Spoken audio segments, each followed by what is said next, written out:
teman-teman, perkenalkan nama saya Maria Nuban, semester 5, Prodi S1 Keperawatan, saya dari kampus Tikes Maranatha Kupang. Jadi, saya membuat video ini guna memenuhi tugas keperawatan anak sehat dan sakit kronis, di mana saya akan menjelaskan perjalanan penyakit atau biasa disebut dengan PATUI tentang penyakit glomerulus nephritis kronis. Nah, sebelum saya menjelaskan, terlebih dahulu saya akan menjelaskan apa itu glomerulus nephritis. Jadi, glomerulus nephritis adalah istilah yang digunakan untuk menggambarkan kondisi medis di mana glomerulus atau struktur kecil pada ginjal yang berfungsi untuk menyaring darah atau mengeluarkan limba yang mengalami peradangan.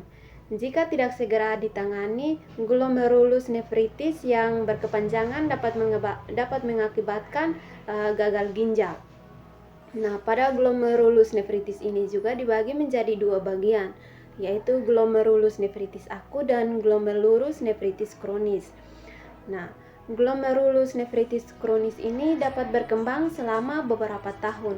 Glomerulus nephritis jenis ini perlu diwaspadai karena biasanya tidak ada atau sedikit gejala yang muncul.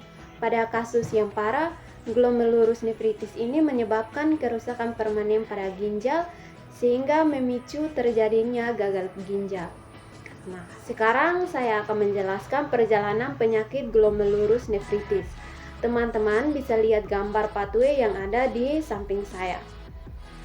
Jadi, glomerulus nephritis ini dapat disebabkan oleh 3 faktor, yaitu faktor infeksi, yang kedua faktor penyakit vaskular, dan yang ketiga adalah faktor penyakit autoimun. Nah, dari penyakit infeksi ini dapat terjadi reaksi antigen dan antibodi yang membuat inflamasi glomeruli. Dari reaksi antigen ini dapat menyebabkan glomerulus rusak atau tidak mampu memfilter darah sehingga terjadi penurunan GFR.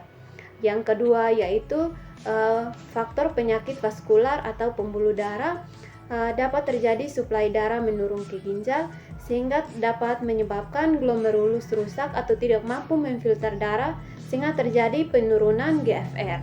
Yang ketiga adalah faktor penyakit autoimun, yaitu dapat terjadi antibodi menyerang ginjal sehingga dapat terjadi penurunan GFR. Dari penurunan GFR ini juga dapat menyebabkan sekresi protein terganggu. Dari sekresi protein ini juga dapat menyebabkan uremia atau kondisi berbahaya yang terjadi ketika ginjal tidak lagi menyaring dengan baik. Yang berikut yaitu uremia juga dapat menyebabkan gangguan keseimbangan asam basa. Dari keseimbangan asam basa ini juga dapat menyebabkan produksi asam lambung meningkat. Dari produksi asam lambung ini juga dapat menyebabkan iritasi lambung. Dari iritasi lambung ini juga dapat menyebabkan mual muntah sehingga muncul masalah keperawatan yaitu anemia. Yang berikut, penurunan GFR ini juga dapat menyebabkan retensi natrium atau kelebihan cairan yang menumpuk dalam tubuh.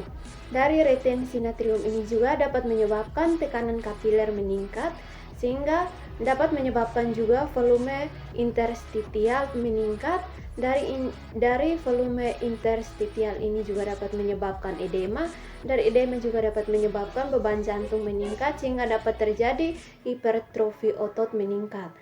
Yang berikut yaitu penurunan GFR ini juga dapat menyebabkan sekresi eritropoiesis, yaitu dapat menyebabkan AB menurun sehingga dapat muncul masalah keperawatan yaitu anemia. Sekian dari hasil penjelasan saya tentang glomerulus nephritis kronis ini. Jika ada kesalahan mohon dimaafkan. Sekian dan terima kasih.